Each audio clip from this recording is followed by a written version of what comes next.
on the other way from a drug lot that had been overtaken, and guys were selling drugs and everything through the fence, and he gets a stimulus check in the mail.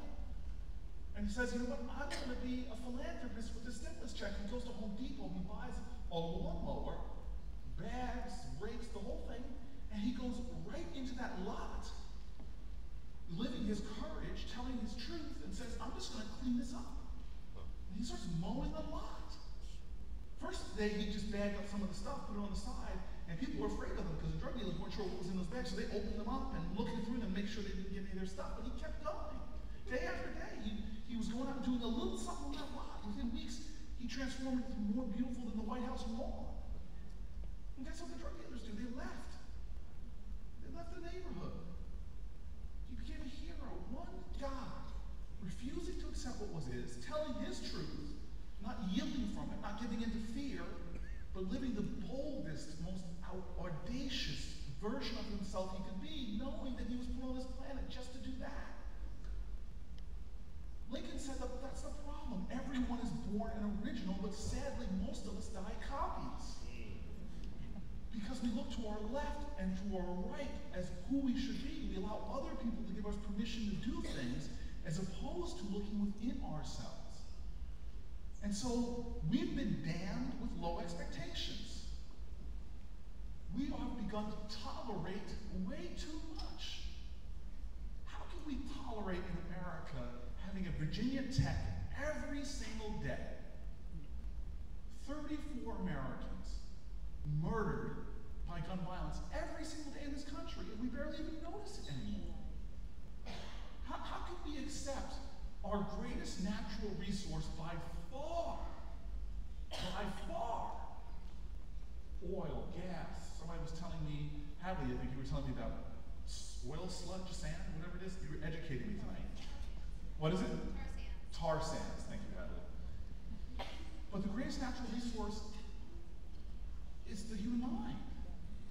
And yet we squander it in a more savage and tragic way than the Gulf oil spill, by having schools that don't serve the genius of our children.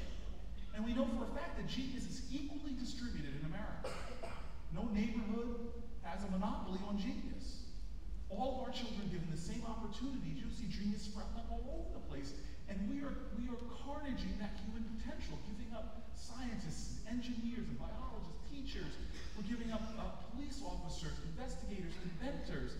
We're just sacrificing it to the wind every single day. And where is our sense of outrage? And if we were given opportunity, or the demand, or the sense of urgency, no one can tell me there's a problem in America we can't solve. How do I know that? Because I'm mayor of Newark, New Jersey. I see islands of excellence all over my city. We came out and we just saw ridiculous stuff. How could it be in Newark that a person, and I guarantee you it's not that different in Baltimore. We found out when I was first mayor, and it just shocked me, I lost my sense of shock, that the victims of gunfire in Newark have an 83 to 4% chance. If you've been shot in Newark, you were arrested before on an average of 10 times. So you're telling me that we have this thing going on in our city where that all these folks who we know who they are, we meet them sometimes at 13, at 12, when they first get involved in the system. The recidivism rate, I visited Rikers Island to see a great program they had there, and I asked them, what's the juvenile recidivism rate for kids that come into Rikers, leave? When do they come back? How often do they come back? And he said, oh, it's last time I took the study, it was 83%. It's the biggest government we have. Talk about it. If anyone wants to attack big government waste, I don't care, right or left. We should all be appalled. State of New Jersey spends billions of dollars incarcerating the same people over and over and over again. And so we just said, this is outrageous. We said, let's find a way to get to the roof. There's got to be solutions to this stuff. And what we saw is that the problem we had was not, could we solve this problem? It's, can we muster the collective will in our community? I talked to some great innovators here. A guy named Zeke had a phenomenal program. And when I hear great programs like this, I'm wondering, why isn't the world coming to you? You're a social entrepreneur, you're an inventor, you're a visionary. Where are the venture therapists in your life. And so what we said is, let's look at some of these problems. Guys coming out of prison, they have challenges. You talk to them. I have a friend of mine who said, if you look at any sector in society, from prisoners to politicians, about 3 to 5% of them are knuckleheads and belong under a prison. But 90-something% are people that have a problem often that could be solved, that could empower them to go the right way. And so we talked to guys who had come out of prison and they had biological needs that I don't know if you guys have, but they had to eat. They needed a roof over their heads. They wanted to find a job, but nobody would hire them. They couldn't get a driver's license. They had child support payments that were accruing in arrears. They had actually, I didn't realize this until I became mayor, many of them had warrants out for their arrest for things that they were in prison, so they couldn't pay a speeding ticket. So it became a failure to appear and then a warrant. And so they get into parole violations and sent back to prison for things that were really not out of their control. And so we said, let's find the collective will to do something about problems. Let's find a way to get to the root. And we found incredible things.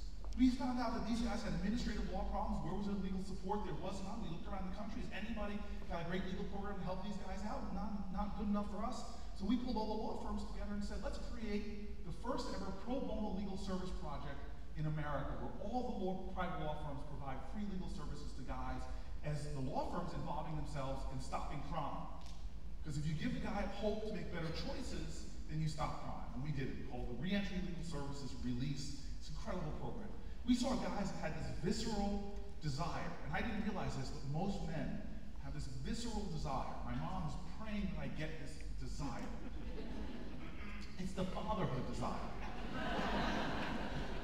You talk to any guy, anywhere, and ask them, do they want to be a great dad to their kid? There's a desire. And we said, well, let's help these guys, not to get jobs, but to be the greatest dads to start with.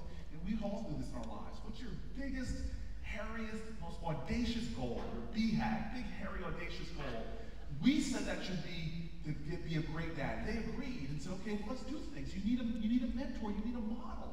So let's get guys to volunteer to be your mentor dads, guys who've done it and have some wisdom there. Let's get group activities with your kids. Let's find the women who are often frustrated. You're embarrassed to go to because you owe them so much money. Let's get them involved. Let's talk to them. Let's work on a way out for you to pay your child support payments, but also be an active father, which they want.